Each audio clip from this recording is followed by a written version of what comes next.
Keren ini. Keren. Yang pertama, Mahkamah Konstitusi itu dirancang sebagai peralatan negara, bukan peralatan kepala negara. Itu intinya tuh. Dan sekarang yang kita lihat adalah MK itu disuruh-suruh aja oleh kepala negara tuh. Karena proses yang di awal kecurigaan kita akan ada pembicaraan makan malam antara ketua MK dan Presiden Jokowi karena ikatan perkawinan. Itu buruknya tuh. Dan kita ingin ingatkan bahwa MK jangan sampai di akhir masa jabatannya itu dinilai atau diingat sebagai perusak demokrasi itu. Itu yang sedang kita bahas sebetulnya dalam di masyarakat sipil. Fungsi MK ini betul-betul menghina akal sehat kita tuh. Jadi sebetulnya kalau ada semacam persidangan rakyat yang mesti dibubarkan pertama adalah MK tuh. Karena MK membatalkan kedaulatan rakyat. Kan itu intinya kan.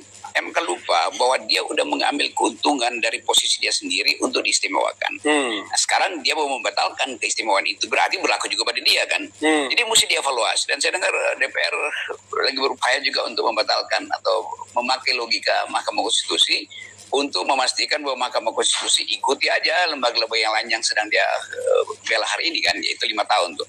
Ini akan jadi lucu-lucuan di dalam demokrasi. Ini disebabkan satu faktor, yaitu keinginan politik presiden untuk mengendalikan KPK.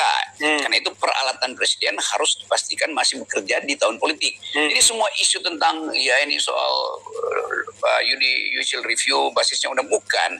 Tetap ini adalah peralatan presiden. Jadi kita mesti mulai dengan satu kritik bahwa MK telah menjadi peralatan kepala negara, bukan lagi peralatan negara. Itu yang lainnya kita bisa diskusikan.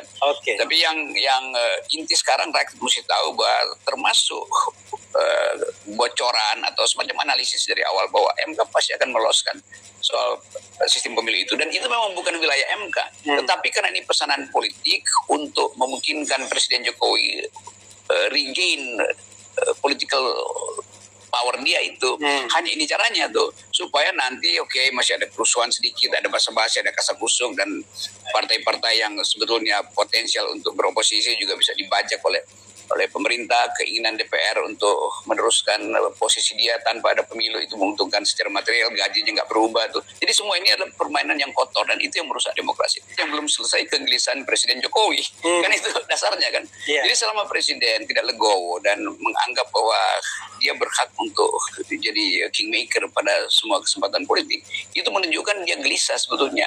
Kan Pak Jokowi udah kasih endorse pada Pak Prabowo, tapi mungkin dia pikir ya Prabowo bisa berubah pikiran juga. Ya, memang semua presiden yang terpilih secara demokratis tidak perlu mengikuti perintah atau bujukan dari presiden sebelumnya kan. Karena etikanya begitu tuh. Bahkan terhadap Ganjar yang seharusnya Pak Jokowi bilang itu kan agen saya di PDIP. Dan dia merasa bahwa Ganjar pada akhirnya nggak bisa dia kuasai lagi tuh. Jadi Jokowi kesepian secara politik. Nah, kesepian itu kita mau tanya kenapa? Kesepian bisa basisnya ketakutan.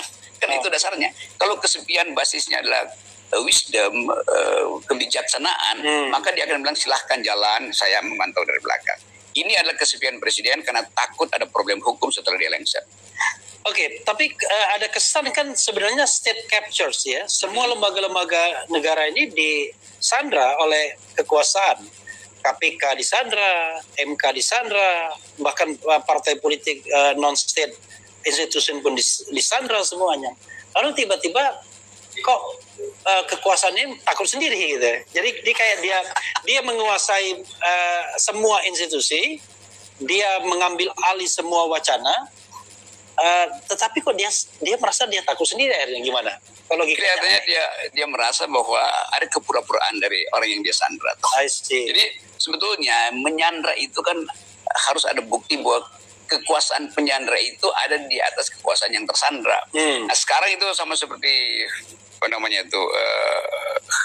sindrom Stockholm itu, yang menyandra sebetulnya setuju dengan yang disandra, lalu dia mulai panik sendiri itu. Padahal sebetulnya biasa aja tuh.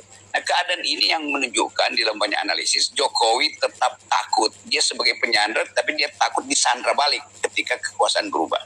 Artinya kemampuan dia untuk mengantisipasi bahwa peralatan dia untuk menyandra seolah-olah dianggap itu seluruh faktor masih dia kuasai, ternyata enggak.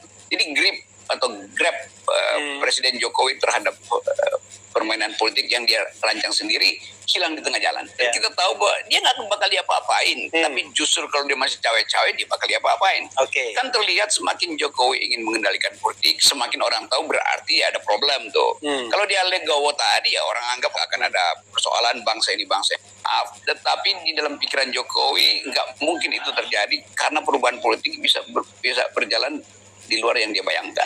Nah, bayangan buruk Presiden Jokowi ini sebetulnya yang menghantui dia sehingga dia harus atur semua peralatan MK, KPK, Departemen Dalam Negeri segala macam agar dia bisa